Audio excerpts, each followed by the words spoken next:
हम यहाँ रुके थे चैलेंज सिलेक्शंस, मेरे ख्याल से एक कर लिया था ये अप्रैल 14 वाला। हाँ, ये कर लिया था।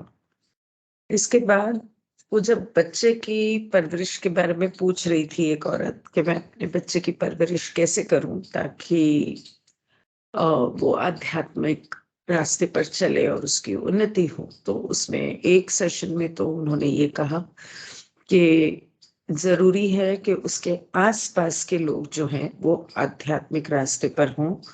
जैसा माहौल मिलेगा वैसे उस बच्चे की उन्नति होगी।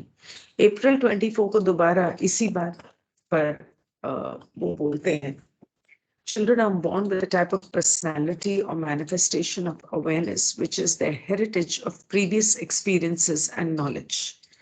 मैं इंग्लिश में पढ़ने के बाद इसे हिंदी में पढ़ूंगी। This varies extensively from entity to entity. For the most part, those who are now incarnating on planet Earth have a considerable background of latent understanding because they have been called to the Earth at this time for experience involved within the ending of this cycle. Oh. Therefore, the most part, the entities who are called children upon your planet at this time are somewhat advanced before they are taught any lessons within the physical illusion. Wow, really? तो हिंदी में पढ़ती हूँ। वो कहते हैं बच्चे एक प्रकार के व्यक्तित्व या जागरूकता की अभिव्यक्ति के साथ पैदा होते हैं जो उनके पिछले अनुभवों और ज्ञान की विरासत है। यह इकाई से इकाई में व्यापक रूप से भिन्न होता है, मतलब हर एक शख्स में अलग अलग होता है। हाँ,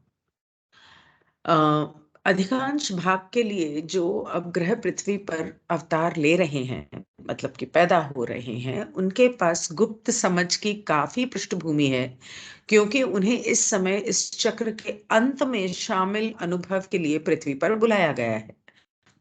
वाओ! इसलिए अधिकांश भाग के लिए जो संस्थाएं इस समय अपने ग्रह पर बच्चे कहलाती हैं, वे खुद कुछ हद तक उन्नत हैं। ऑलरेडी ये समझ है उनमें, उनके अवचेतन मन में, उनके सबकॉन्शियस माइंड में काफी हद तक पहले से ही वो जानते हैं, इससे पहले कि उन्हें भौतिक भ्रम के भीतर कोई पाठ पढ़ाया जाए। तो वो पहले से ही काफी कुछ इसके अंदर आध्यात्मिक तौर पर उनकी उन्नति हो चुकी है पैदा होने से पहले, और काफी कुछ उन्हें पहले ही सिखाया जा चुका है। आगे उन्हें थोड़ा सा और सीखने की जरूरत है इस माया जाल की जिंदगी के बारे में और आध्यात्मिक के बारे में। मतलब उन्हें सीखने की जरूरत नहीं है, उन्हें याद दिलाने की जरूरत है। वो ऑलरेडी जानते हैं और काफी एडवांस्ड हैं। However, the physical illusion is designed for further teaching. The teaching, my friends, is of two kinds. The first is the most important, especially upon your planet. That is, as you say, upon your planet, the school of hard knocks. This phrase indicates a school which will teach children the lessons for the most part that they will learn. Within this school, the most informative stance that those who wish to aid a child may take is that taken by the master known as Jesus. When asked for understanding, Jesus spoke to the best of his ability, but most importantly, in this aspect of his service, he exemplified by his life that which he wished to make known.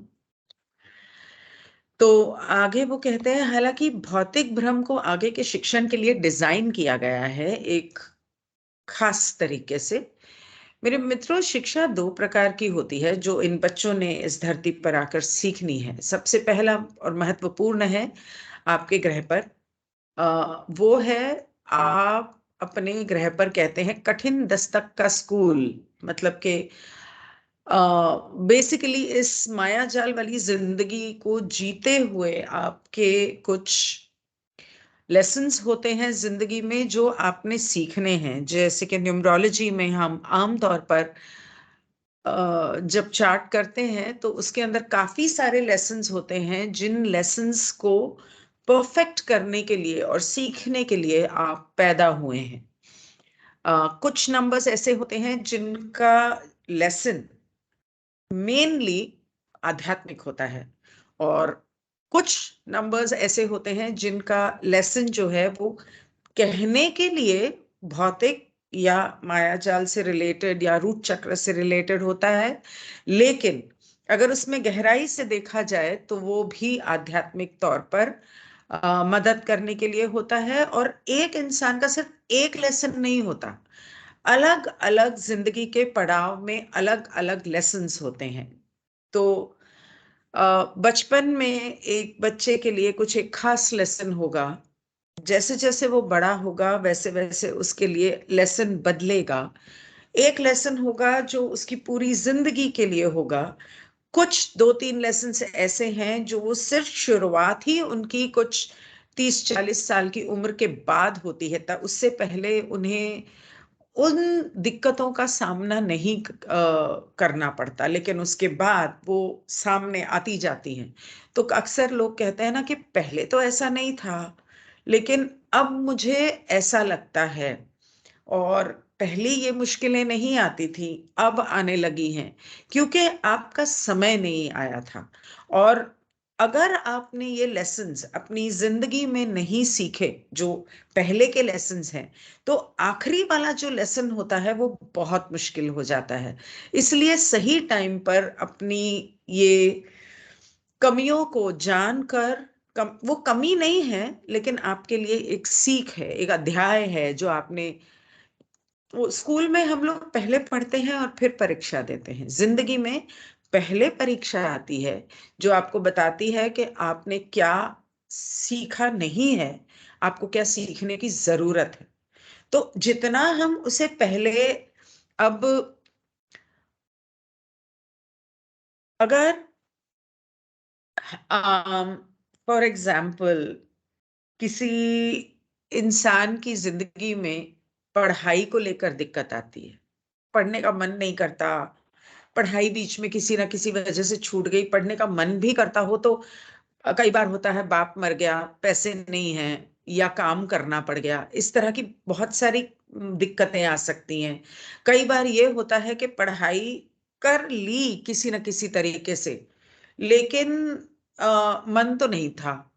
तो बहुत सारी ये जो इस तरह की दिक्कतें आती हैं आगे चल के, फिर पता चलता है कि अगर मैंने तब ये कर लिया होता, या जैसे रिश्तों में प्रॉब्लम आ गई, डिवोर्स हो गया, शादी होने से पहले ही सगाई के बाद रिश्ता टूट गया, अफेयर था इतने साल का वो टूट गया, ऐसा क्या था उसमें जो वो टूटा, क्या सीखने की जरूरत थी, या क्या करने की या नहीं करने की जरूरत थी। कई बार आप सब कुछ सही करते हो फिर भी ऐसा हो जाता है, क्यों होता है?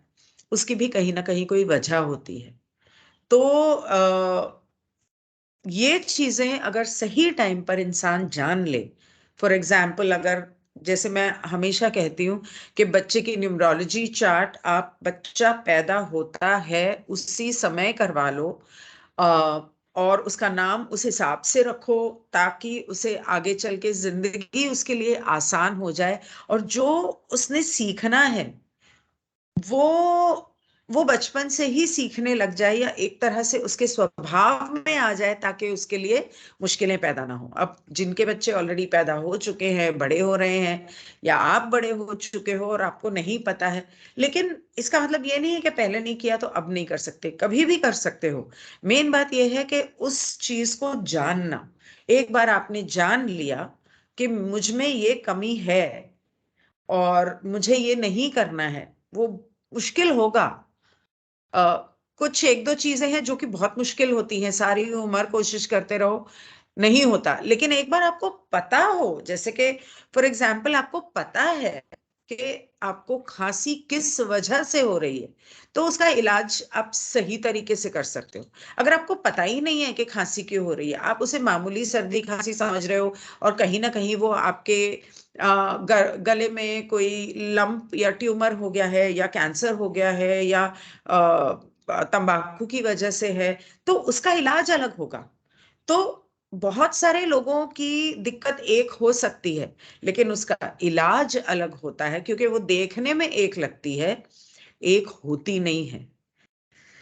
तो वो कहता है कि सबसे पहले महत्वपूर्ण, खासकर आपके ग्रह पर, यह है, जैसा कि आप अपने ग्रह पर कहते हैं कि दस्तक का स्कूल, मतलब वो इंग्लिश में कहा है, लेकिन बहुत ज्यादा एकदम झटका देने वाली कुछ ऐसी हालात पैदा हो जाना जिंदगी में जो आपको एक सीख दे जाते हैं। जैसे कई बार होता है कि जवानी में फर्स्ट लव ने धोखा दे दिया, बस उसके बाद तो मान ही लिया कि नहीं, सारे ही धोखेबाज होते हैं। तो वो इतना गहरा असर करता है कि आप सीखने के बजाय अ, अपना अपनी सोच को बदल लेते हो गलत तरफ। यह वाक्यांश उस स्कूल को इंगित करता है जो अधिकांश भाग के लिए बच्चों को वह पाठ पढ़ाएगा जो वे सीखेंगे। अ, हाँ, सही है। हम्म, Jesus which you teach the children the most part that they will learn। यह जो है, ये आपके जिंदगी में आपको वो हालात से सामना कराएगा जो पाठ आपको पढ़ने की जरूरत है। इसके भीतर स्कूल सबसे अधिक जानकारी पूर्ण रुख जो कि एक बच्चे की सहायता करना चाहते हैं, वह हो सकता है जिसे मास्टर जीसस के रूप में जाना जाता है। बेसिकली वो कह रहा है कि आध्यात्मिक तौर पर जो सिद्धांत ईश्वर ने बनाए हैं, जीसस कह लो उसे, मोहम्मद कह लो उसे, शिव कह लो, राम कह लो, कृष्ण कह लो, कोई भी गुरु कह लो, आप किसी भी धर्म या गुरु को मानते हो, वो जो आपको अध्यात्म के सिद्धांत सिखाएंगे, वो एक दूसरा हिस्सा होता है सीख का, जो हर एक को समझने की जरूरत है। समझने के लिए पूछे जाने पर यीशु ने अपनी सर्वोत्तम क्षमता से बात की, लेकिन इससे भी महत्वपूर्ण बात यह है कि अपनी सेवा के इस पहलू में उन्होंने अपने जीवन का उदाहरण दिया जिसे वे बताना चाहते थे।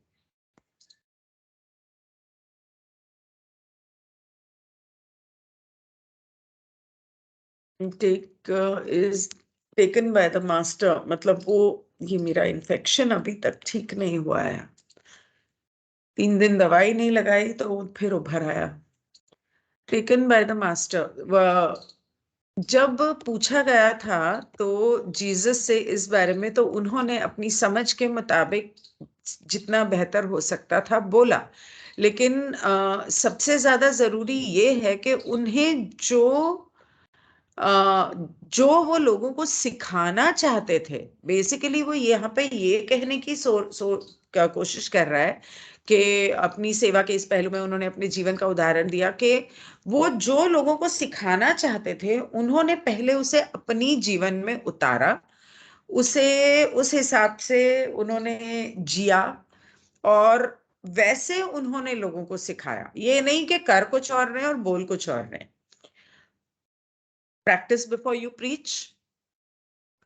बच्चों का अनुभव उनके आसपास के लोगों से संबंध में काफी हद तक इस बात पर निर्मित होता है, जैसे कि मैं कल बता रही थी कि बच्चे देख के सीखते हैं, सुन के नहीं सीखते। आप उन्हें कुछ भी बोलते रहें, जब बच्चे वो देखेंगे आपको करते हुए, तभी वो उस रास्ते पर चलेंगे।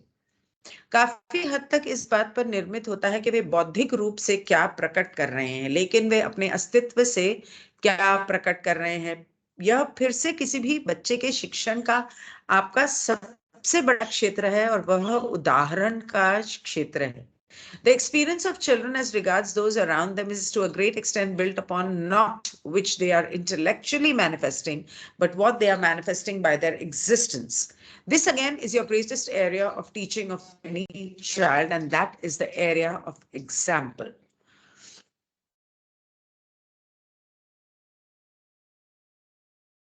Upon the planets in which the atmosphere is spiritually more centered upon seeking, the use of the intellect in aiding spiritual seeking in children would be greatly enhanced. However, the influences which are upon your planet at this time are for the most part quite baffling to spiritual impulses. Therefore, the most earnest and sincere attempts at teaching of spiritual concepts will be frustrating to the teacher and to the child. जिन ग्रहों का वातावरण आध्यात्मिक रूप से खोज पर अधिक केंद्रित है, वहां बच्चों में आध्यात्मिक खोज में सहायता करने के लिए बुद्धि के उपयोग में बहुत वृद्धि होगी। इस समय आपके ग्रह पर जो प्रभाव पड़ रहे हैं, अधिकांश भाग के लिए आध्यात्मिक आवेगों के लिए काफी चौंका, इसलिए आध्यात्मिक अवधारणाओं को सीखने का सबसे गंभीर और ईमानदार प्रयास शिक्षक और बच्चे के लिए निराशाजनक होगा।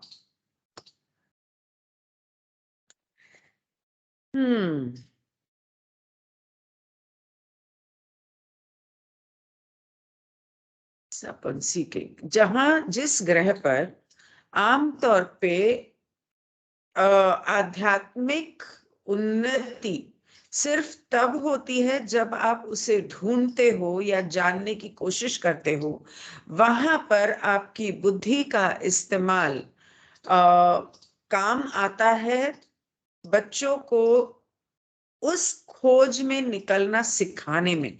जब आप उस बच्चे को सिखाएंगे कि तुम्हें ये चीज ढूंढनी है और कैसे ढूंढनी है, वहां पर बुद्धि का इस्तेमाल होता है ऐसे ग्रहों पर, जैसे कि हमारे धरती की बात कर रहा है। हालांकि जो प्रभाव पड़ते हैं आप हमारे इस ग्रह के ऊपर इस समय पर, ज्यादातर ये आध्यात्मिक प्रेरणा में थोड़ा उलझन पैदा कर देते हैं, quite baffling to the spiritual impulses में। यहाँ पर कहा गया है आध्यात्मिक आवेगों के लिए काफी चौंकाने वाले हैं। therefore the most earnest and sincere attempts, मतलब आप इसीलिए आप जितना शिद्दत से और लगन से ये कोशिश करते रहेंगे आध्यात्मिक सिद्धांत सिखाने की, उतना ये सिखाने वाले के लिए भी और सीखने वाले के लिए भी उतना ज्यादा ये घुटन पैदा करते हैं या असफलता होती है। इसलिए दिमाग से काम नहीं लेना है, इसके अंदर मेहनत से काम लेना है, इस तरह से कि बच्चों को इस तरह से सिखाया जाए जैसे हमारे स्कूल में हर चीज किताबों में होती है, रट लिया और एग्जाम दे दिया, ऐसे नहीं। उनको सोचने पर मजबूर नहीं किया जाता। अध्यात्म में अगर कोई चीज ऐसी है तो जब आप बच्चे को पूछेंगे कि अच्छा ये चीज ऐसे क्यों करनी चाहिए, तुम्हारा क्या ख्याल है, तो बच्चा कम से कम उस पर सोचेगा कि बड़ों की पैर क्यों छूते हैं, क्या तुम्हें पता है? तो बच्चा सोचेगा बच्चों के क्यों नहीं छूते, और बच्चों के क्यों नहीं छूते, बच्चों के भी छूने चाहिए क्योंकि ईश्वर तो दोनों में है। तो इस तरह के सवाल, इस तरह की पहेलियां, इस तरह की बातें अगर होंगी तो बच्चा जल्दी सीखेगा, बजाय इसके कि उसको बोलो कि नहीं तुम्हें पढ़ना है, तुम्हें दिमाग से काम लो, ऐसे वैसे। इस तरह से बच्चा अध्यात्म पे तो बिल्कुल नहीं चलने वाला कि उसे बोल दिया हाँ तुम्हें ये श्लोक रटने हैं। रट के क्या हो गया? हमारे पुश्तों से लोग रटते आए हैं। हाँ, रामायण पढ़ ली, गीता पढ़ ली, उसका श्लोक रट के सुना दिया, उसका मतलब पता है। जब मतलब ही नहीं पता है तो रट के क्या होने वाला है?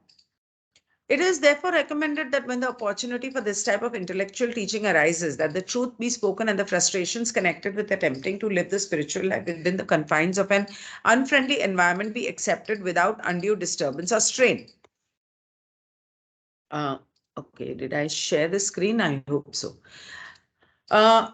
हालांकि इस समय आपके ग्रह पर जो प्रभाव पड़ रहे हैं वे अधिकांश भाग के लिए आध्यात्मिक आवेगों के लिए काफी चौंकाने वाले हैं। इसलिए आध्यात्मिक अवधारणाओं को सिखाने का सबसे गंभीर और ईमानदार प्रयास शिक्षक और बच्चे के लिए निराशाजनक होगा। इसलिए यह अनुशंसा की जाती है कि जब इस प्रकार के बौद्धिक शिक्षण का अवसर आए तो सत्य बोला जाए, और यह कि एक अमित्र वातावरण के भीतर आध्यात्मिक जीवन जीने के प्रयास से जुड़ी कुंठाओं को बिना किसी बाधा या तनाव से के स्वीकार किया जाए। और वो जो घुटन महसूस होती है, कुंठाओं की जो उन्होंने बात की, कुंठित महसूस करते हैं कि आध्यात्मिक जीवन जीना है लेकिन उसमें दिक्कत हो रही है, ये करने की आदत है वो नहीं छूट रहा, या ये करना पसंद नहीं है, या दिन में 4 बार मेडिटेशन करना है, ध्यान लगाना है तो वो नहीं हो रहा है, ये मतलब रात को देर हो जाती है, सुबह उठा नहीं जाता, मन नहीं लगता, दिमाग में अलग अलग विचार आते रहते हैं। अगर आपका माहौल उस आध्यात्मिक उन्नति के लिए अलाइनमेंट में नहीं होगा, मतलब सही नहीं होगा,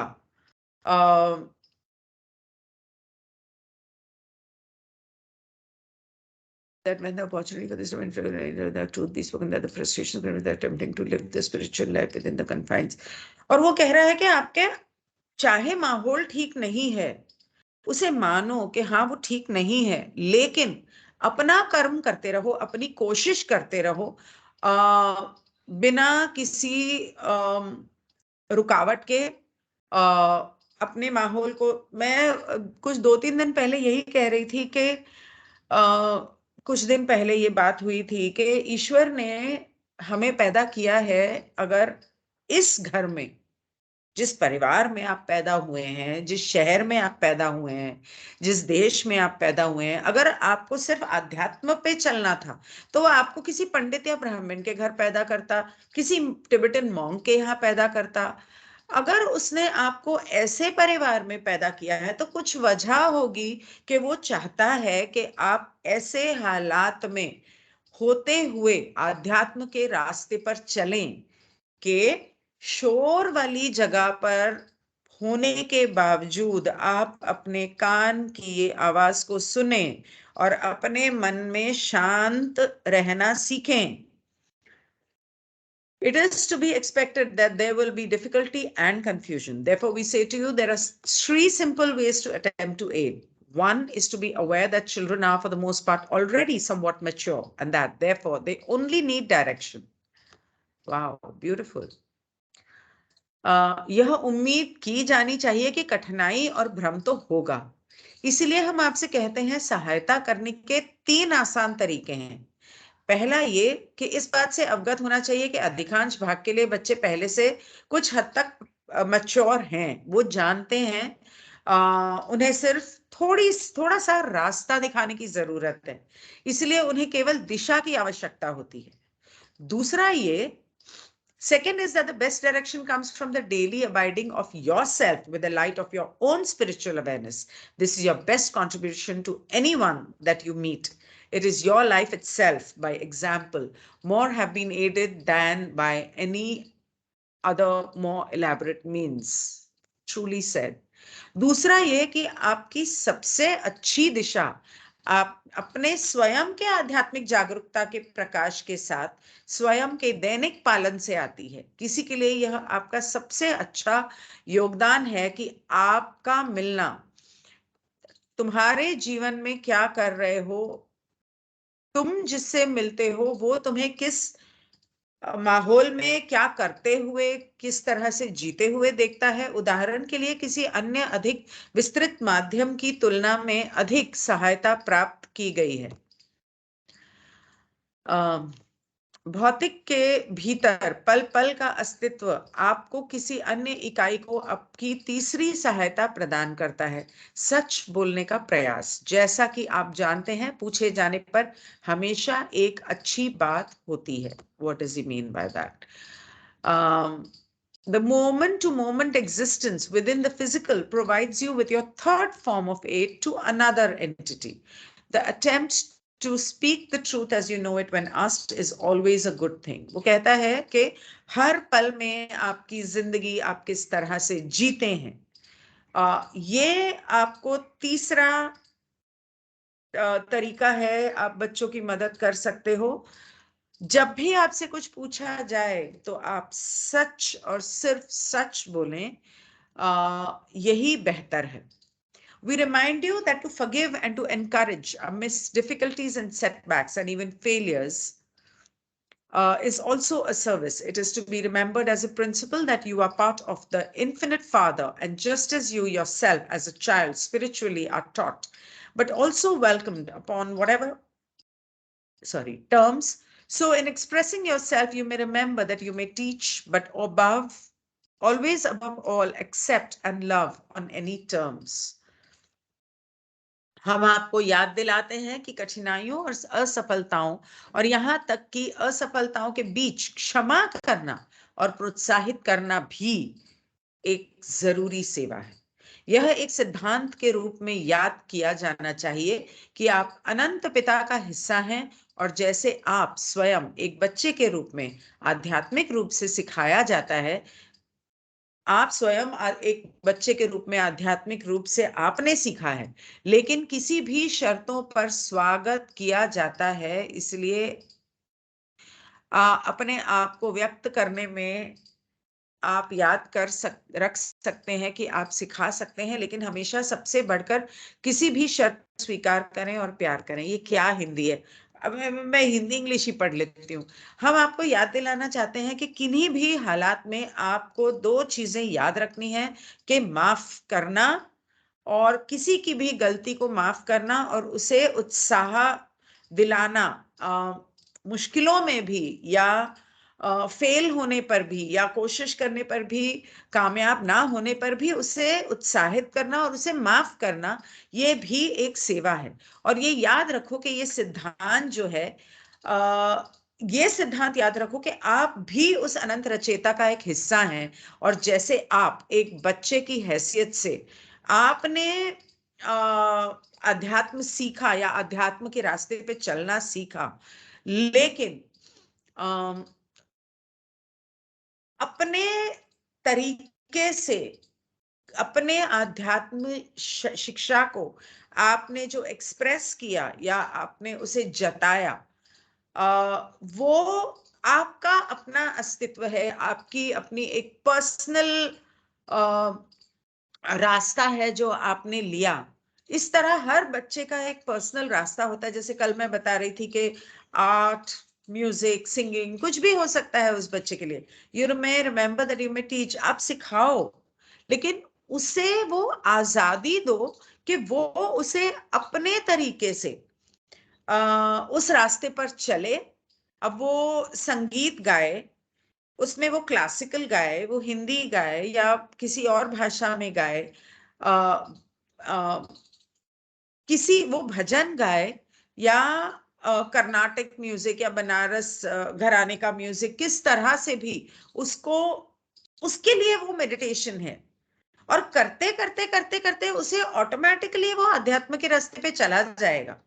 तो ये देखो कि आप तो उसे सिखा रहे हो, उससे किस तरह से सीखना पसंद है, ये उसको आजादी दो, उसकी गलतियों को माफ करो और उसे हर समय अपनाओ और उसे प्यार देना है, प्यार से उसे अपनाना है।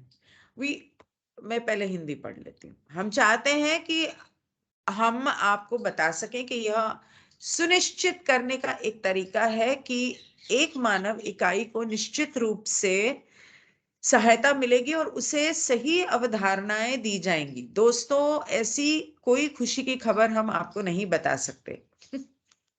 हम कई वर्षों से आपके ग्रह पर प्रत्येक इकाई की सहायता करने का प्रयास कर रहे हैं। कुछ को सहायता मिल सकती है, कुछ को नहीं। उनकी सहायता तभी की जा सकती है जब वो चाहे। यह प्रत्येक इकाई के भीतर है कि वह क्या सीखेगा और क्या नहीं सीखेगा। उदाहरण के द्वारा जो कुछ किया जा सकता है वह यह है कि अपने बारे में उन लोगों को जागरूकता दिखाने के लिए तैयार नहीं। We wish that we could tell you that there is a way to ensure that the human entity will surely be aided and given the right concepts. हम अगर तुम्हें ये विश्वास दिला सकते, हम तुम्हें कह सकते कि हाँ हाँ ऐसा हो जाएगा, इंसानियत और इंसान जो है हम उसकी मदद करेंगे और उन्हें सही चीज सिखाएंगे, पर ऐसा नहीं कह सकते। हम आपको ऐसी खुशखबरी नहीं दे सकते। हमने कोशिश की है, हम कई बरसों से कोशिश कर रहे हैं आपकी धरती पर लोगों की मदद करने की। कुछ की मदद हम कर पाएंगे पर कुछ की नहीं कर पाएंगे। और वो सिर्फ तभी है जब वो इस मदद की इच्छा रखेंगे। ये तो हर शख्स की अपनी स्वेच्छा है और उसकी अपनी उसका अपना चुनाव है कि वो क्या सीखता है और क्या नहीं सीखना चाहता। और हम बस ये कह सकते हैं कि आप इतना कर सकते हो कि उदाहरण बन सकते हो उनके लिए, ताकि वो आपको एक उदाहरण मान के उससे सीखें और उस रास्ते पर चलें। हमें खेद है कि जिन तरीकों के बारे में हम आपको बता चुके हैं उनके मुकाबले हम आपको कोई पक्का तरीका नहीं दे सकते।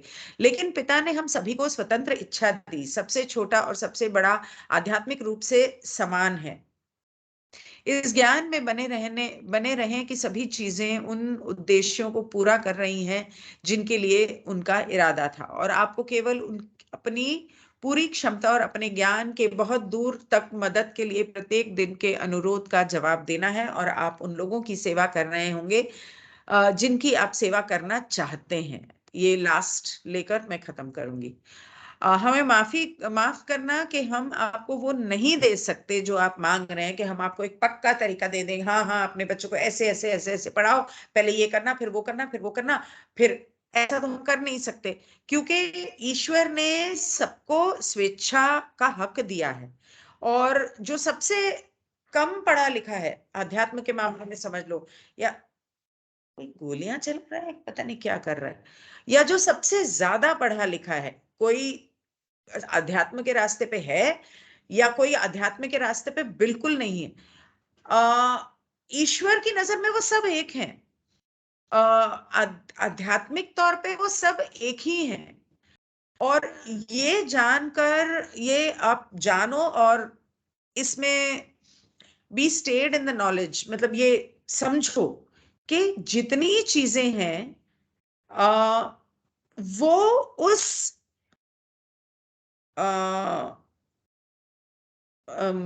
पर्पस, वो मकसद, वो उस मकसद को पूरा करने में, वो जो सारी चीजें हैं वो उस मकसद को पूरा कर रही हैं जो मकसद ईश्वर ने या ब्रह्मांड ने, रचेता ने आपके लिए चाहा था।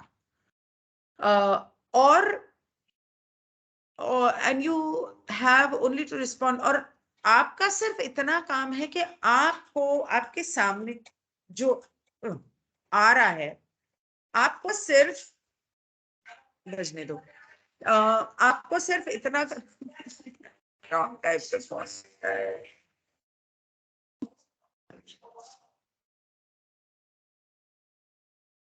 and it's a bloody spam. I'm fed up of spam calls. दिन के 50 आते हैं, दुखी कर दिया है। ढंग का तो एक फोन नहीं आता। खैर, और वो कहता है कि आपको सिर्फ इतना करना है कि आपकी रोजमर्रा की जिंदगी में आपके साथ जो कुछ भी हो रहा है, या आपसे अगर कोई इल्तिजा करता है, कोई रिक्वेस्ट करता है, मदद मांगता है, तो आपको उनकी मदद अपनी पूरी शिद्दत से, पूरी मेहनत से करनी है, ईमानदारी से करनी है, काबिलियत से करनी है। और जितना आप जितना ज्ञान आपको है, ज्यादा से ज्यादा आपको उन्हें देना है, तभी आप रचेता की या उन लोगों की सेवा में खरे उतरेंगे। तो ये क्वेश्चन जो था कि बच्चे की परवरिश कैसे करनी है, वो वाला चैप्टर, वो वाला जो पार्ट है वो खत्म हुआ, और मैं इसे अब यहीं बंद करूंगी। कल तो मुमकिन नहीं हो पाएगा, परसों मैं कोशिश करूंगी कि मैं लाइव आ सकूं। Thank you.